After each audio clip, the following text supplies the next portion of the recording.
नमस्कार दोस्तों, मैं अजय कुमार अपने इस YouTube चैनल पे आप सभी का स्वागत करता हूँ। इससे दोस्तों आपको पता होगा कि इस समय इजराइल और ईरान के बीच बहुत ही भीषण युद्ध हो रहा है। आज इस युद्ध का 11वां दिन है और इस युद्ध में इजराइल का पूर्ण रूप से सपोर्ट कर रहा है अमेरिका। इजराइल का सपोर्ट कौन कर रहा है? अमेरिका। और इजराइल अमेरिका मिलकर इस ईरान से आज युद्ध करते हुए 11वां दिन है। दोस्तों, आप सबके मन में बात आ रही होगी कि ये युद्ध आखिर हो क्यों रहा है, ये युद्ध हो क्यों रहा है। तो दोस्तों, इसी बात पे आज हम चर्चा करेंगे कि आखिर ये युद्ध हो क्यों रहा है। दोस्तों, जैसे कि आप जानते हैं, इजराइल की स्थापना 1948 में हुई थी। इजराइल की स्थापना कहाँ हुई थी? 1948 में। 1948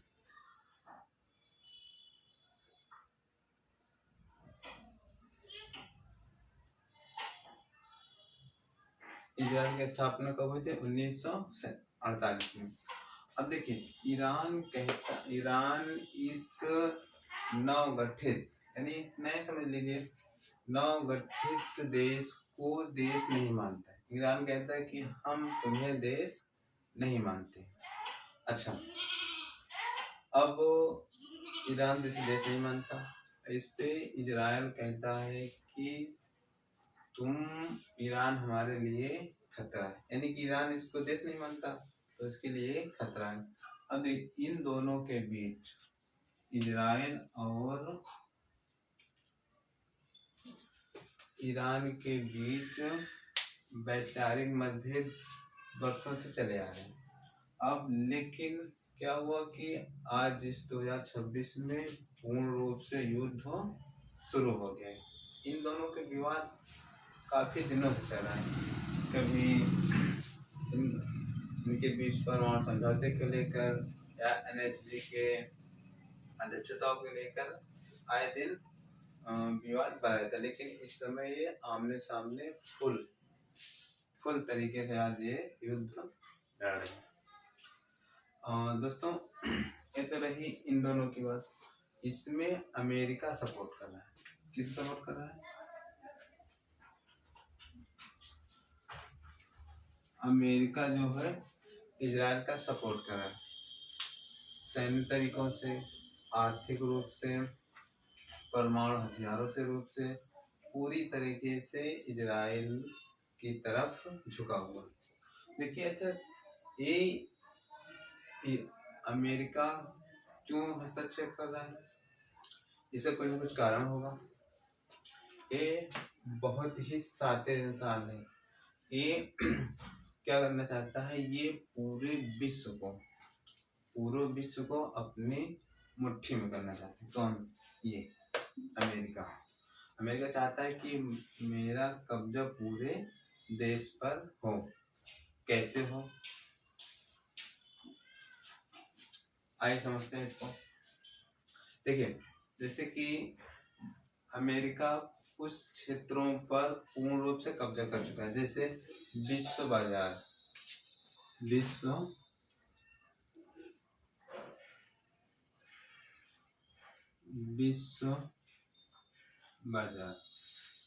दोस्तों, अमेरिका पूरे विश्व में जो व्यापार होते हैं उस पे कब्जा किसका है? अमेरिका का। कैसे कब्जा है विश्व में? देखिए, पूरे विश्व का लेन देन होता है डॉलर में।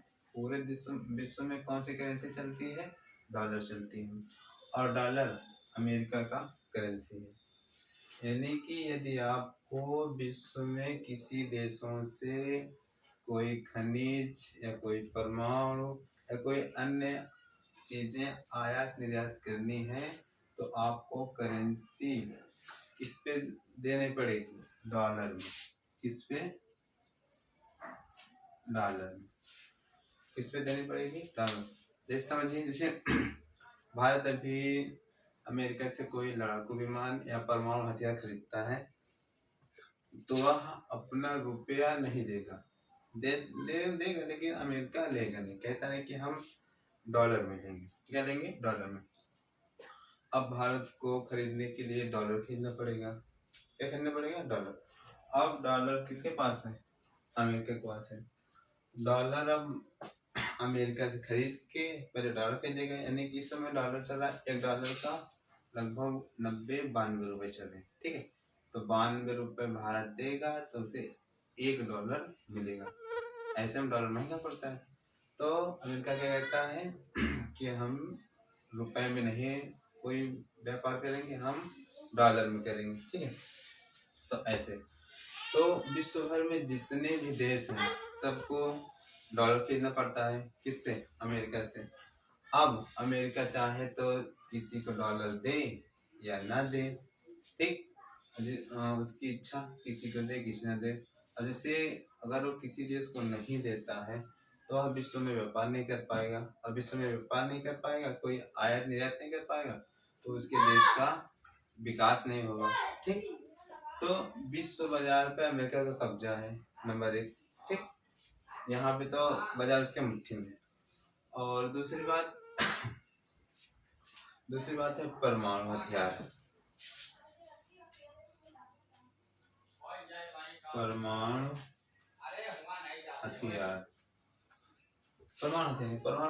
जैसे मिसाइल हो गई, रडार हो गए, राफेल हो गए, या सैन्य शक्ति में जो बम, गोले, बारूद या लड़ाकू विमान जो होते हैं, उन सब में क्या है कि अमेरिका तो आगे है ही।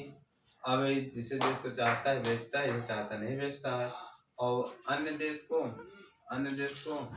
आयात निर्यात में पाबंदियां लगाया जाए, इसलिए क्योंकि परमाणु को आयात निर्यात करने के लिए, किसी देश से बेचने के लिए आपको एनएसजी का सदस्य बनना पड़ता है, ठीक।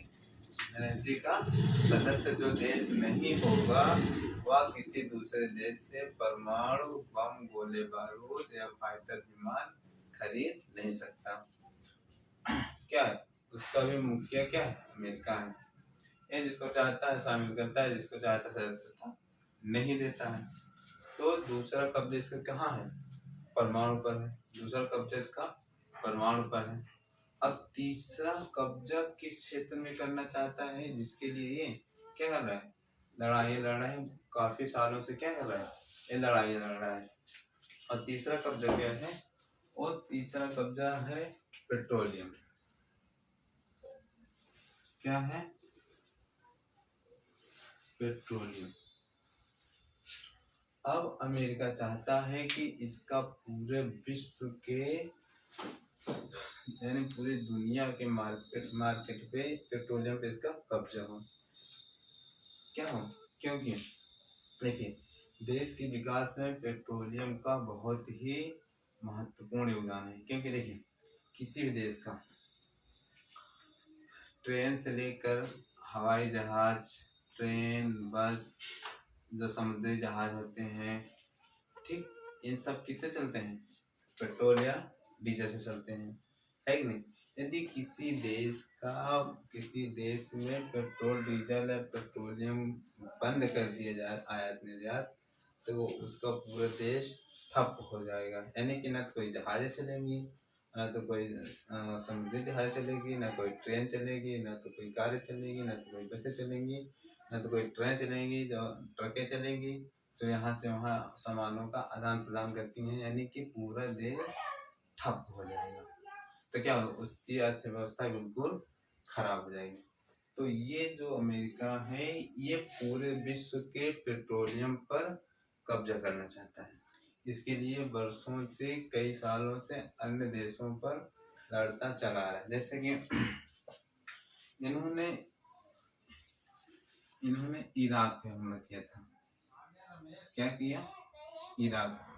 इन्होंने इराक पे हमला किया था एक बार 1991 में। कब किया था? 1991 में किया था। क्यों? वहाँ के पेट्रोलियम को कब्जा करने के लिए। उसके बाद इन्होंने 2003 में किया, कब किया? 2003 में यहाँ के जो शासक से सद्दाम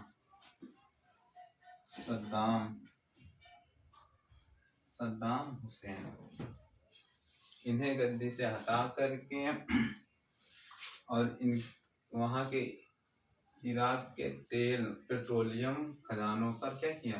कब्जा किया और अपने अधिकारियों को जाके वहाँ पे स्थापित किया।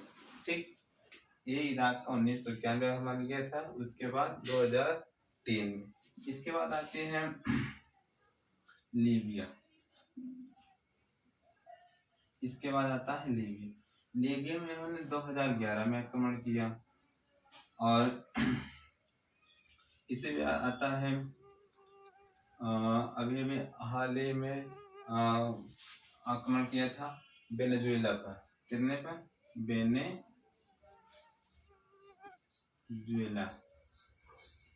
वेनेजुएला। इसने वेनेजुएला पर अभी हाल ही में आक्रमण किया था 2026 में। अभी ताज़ा हमला कहाँ है? 2026 में वेनेजुएला में किया था। यहाँ के राष्ट्रपति को रातों रात उनके बेडरूम से किडनैप कर लिया था अमेरिका ने। अपने सैन्य शक्तियों के बल पे इसे रातों रात इसके राष्ट्रपति को किडनैप कर लिया था और इसके पेट्रोलियम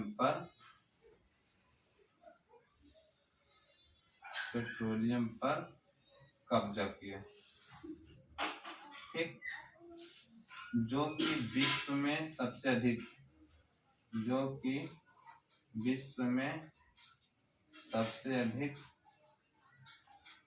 स्टॉक रखते हैं।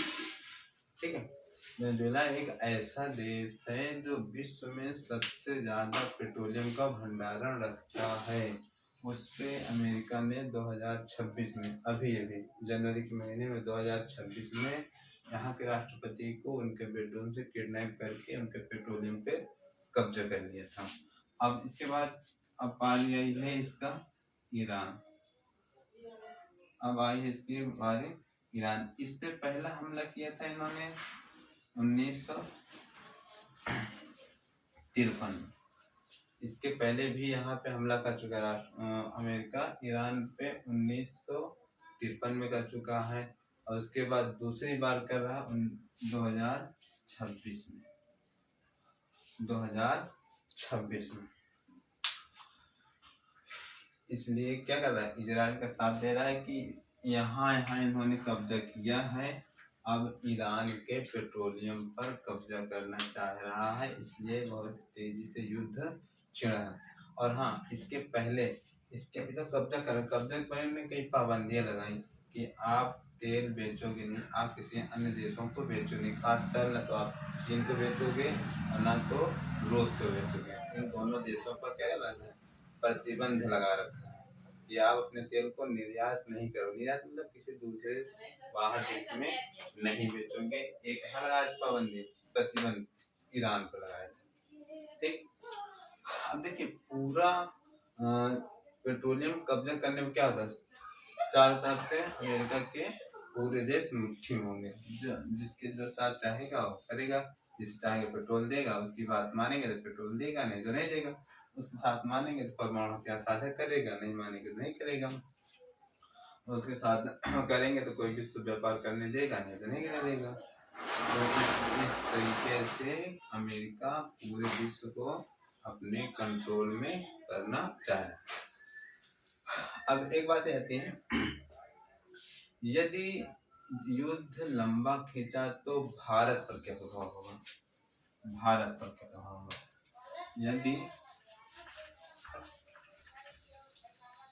यदि युद्ध लंबा खींचा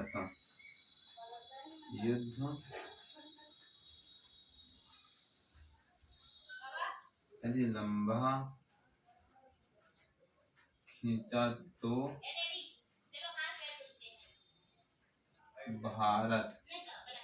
भारत पर प्रभाव क्या पड़ेगा? ठीक,